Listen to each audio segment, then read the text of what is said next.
Olá, seja bem-vindo à nossa coluna de sábado. Começo agradecendo ao Leonardo Carriel, que me substituiu nas 2 últimas semanas, não só na coluna de sábado, como nas colunas diárias, né? E que muito bem me substituiu, então obrigado ao Leonardo, que inclusive fez os comentários também do sábado, quando a gente faz um balanço do que de mais importante aconteceu na política local, regional durante a semana. Essa semana, né, a gente não pode deixar de comentar a renúncia do prefeito de Três Barras, o Luiz Chimugiri, não é mais prefeito então, por decisão própria, ele renunciou ao mandato. Mas como fica a situação dele, a situação da prefeita, agora de fato e de direito, Ana Cláudia Kege, o processo de impeachment na Câmara de Vereadores? Esse é o assunto que a gente vai tratar hoje nesta coluna de sábado. Muito bem, por que o Luiz Chimugiri renunciou? A gente não tem absoluta certeza, mas tudo leva a crer que ele tinha uma leve esperança de que o Tribunal de Justiça não aceitasse a denúncia contra ele. Não foi o que aconteceu. O Tribunal de Justiça acatou a denúncia não só contra ele, como também contra o vereador Ednilson Engel, que também renunciou na semana passada, né? E contra outros 3 servidores municipais, né? A Paola, que foi diretora do Samasa, que era esposa, inclusive, do Ednilson, foi esposa do Ednilson, o Hernando Wojniak, que foi diretor do Samasa e que atualmente é secretário de Meio Ambiente e Agricultura da cidade de Três Barras, e o Milton, que é um funcionário de carreira, né, um efetivo, mas que ocupa hoje um cargo dentro da estrutura do governo da prefeita Ana Cláudia Kege, que não é aquele pelo qual ele foi concursado, né, é uma questão de estrutura administrativa que a Ana Cláudia, segundo ela, inclusive, foi uma questão de determinação legal que ele fosse o responsável pelo cargo que ele ocupa hoje. Mas, enfim, o fato é que a ideia, se havia essa ideia do Chimugiri de alguma esperança dele se ver livre da denúncia, não foi o que aconteceu, ele é réu agora da Operação Mensageiro. E isso deve, imagino eu, ter levado ele a essa decisão de renunciar. Por que então ele teria tomado essa decisão de renunciar? Porque ele perdeu as esperanças? Não, porque imagina-se que a justiça veja isso com bons olhos e dessa forma então conceda a ele a liberdade, partindo do pressuposto de que ele não tem mais nenhuma pretensão de voltar à prefeitura. Pode colar? Pode. Colou em alguns casos, né, que a gente já viu aí, né, alguns outros casos, como, por exemplo, do Luiz Henrique Saliba, que foi cassado pela Câmara logo após, no mesmo dia em que a Câmara extinguiu, né, o mandato dele, ele voltou para a cidade de Papanduva, ou seja, foi solto, né, mas essa operação também tem mostrado que cada caso é um caso, né. O Ednilson Engel, por exemplo, fez acordo de colaboração premiada e deve sair daqui a 2 meses. Foram 6 meses, o acordo prevê 6 meses de prisão, daqui a 2 meses ele deve sair. O Adilson Litikoski também fez acordo de colaboração premiada, né, saiu agora na semana passada, dele foi 4 meses de prisão, o determinado pelo acordo de colaboração premiada. Pois bem, agora, Ana Cláudia Kege é prefeita de fato, fica até o final do ano, e uma coisa muito curiosa a gente entender o que acontece daqui para frente, é o que ela vai fazer com o Hernando Wojniak, que ela disse que enquanto não se tornasse réu, ela não tomaria nenhuma atitude, e com o Milton, que também se tornou réu, né? Ela pode fazer a exoneração, mas cabe a ela tomar essa decisão, né?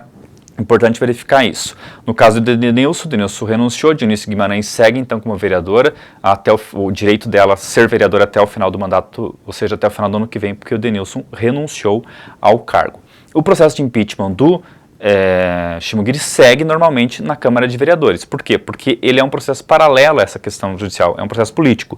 E esse processo político pode, inclusive, culminar na inelegibilidade dele, né? O que não aconteceu, o que não deve acontecer, ou pode acontecer, ou pode não acontecer, a partir da decisão judicial, né? A princípio, ele tem os direitos políticos dele e poderia concorrer. A gente já viu, inclusive, no Brasil acontece isso, né? Já viu presos concorrerem, né? Pessoas presas concorrendo ao mandato eletivo, como se isso fosse algo condizente. Né? Não deveria, porque o político teria que partir do princípio, né, da extrema ética, da extrema honestidade, né? Pois bem, o que se espera, né, desse governo da Ana Cláudia Kege? Tem um ponto aí muito importante que a gente tem que destacar. E muito embora ela tenha o constrangimento de ter o marido, o Eloy Kege, que foi prefeito de Três Barras, citado na operação, mas não se tornou réu, isso é importante dizer, né? Ele foi citado, mas por algum motivo não foi levado adiante o processo contra ele. ela tem um trunfo, que é o de que ela não tinha uma relação muito próxima do Luiz Shimogiri. O Luiz Shimogiri não tinha nenhuma intenção, a que tudo indica, de indicá-la, por exemplo, para ser sucessora dele na próxima eleição. Mas sim, havia a intenção do Luiz Shimogiri de colocar o Denilson Engel. Agora, por motivos óbvios, a gente percebe, né? Ou seja, os dois já estavam mancomunados na questão da Operação Mensageiro. Ironia do destino, o próprio Edenilson Engel, né? Deve ter implicado e muito o Luiz Shimogiri na operação, porque fez delação premiada, fez colaboração premiada.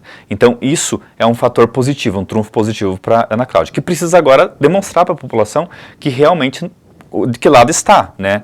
E se ela quer estar do lado certo, ela precisa se livrar, por exemplo, de Hernani Vogenhac, que está réu na operação e é um secretário municipal, o que é bem constrangedor para a própria Ana Cláudia Kege. Então ela tem que mostrar, mais do que falar, tem que mostrar para a população que está realmente disposta a combater a corrupção no governo, né, ou na cidade de Três Barras. Já tive uma conversa em particular com a Ana, ela me falou que não está sendo fácil, que há muita pressão e tal, mas o ossos do ofício, né, são ossos do ofício, ela precisa realmente demonstrar, não basta parecer ser, tem que demonstrar ser, né, estar do lado da legalidade, do que é correto, né, mas ela vai ter tempo para isso, e agora ela se empodera de alguma forma, ela ganha poder para isso, porque ela está prefeita de fato, ela não está na iminência de a cada dia poder acordar e não ser mais prefeito porque o prefeito voltou. Isso aconteceu em Lages, o prefeito saiu da cadeia e voltou, reassumiu o cargo, né? E pode vir acontecer aqui a qualquer momento. Enfim, dada essa contextualização aí, né,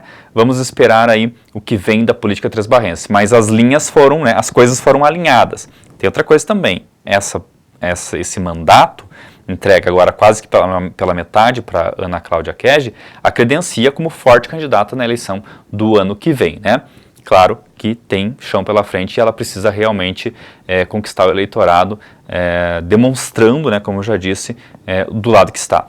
E aí então, vamos ver o que o eleitorado responde, né? Como o eleitorado responde. Também ela tem um forte apoio da Câmara de Vereadores, que é bem importante também para ela poder fazer aquilo que ela pretende. Teve aqui, inclusive, no nosso estúdio, falou sobre os planos dela, são bastante interessantes. Vamos ver, vamos observar, analisar e trazer a contextualização, as informações para você aqui na nossa coluna e, claro, no J+. Obrigado e até a próxima.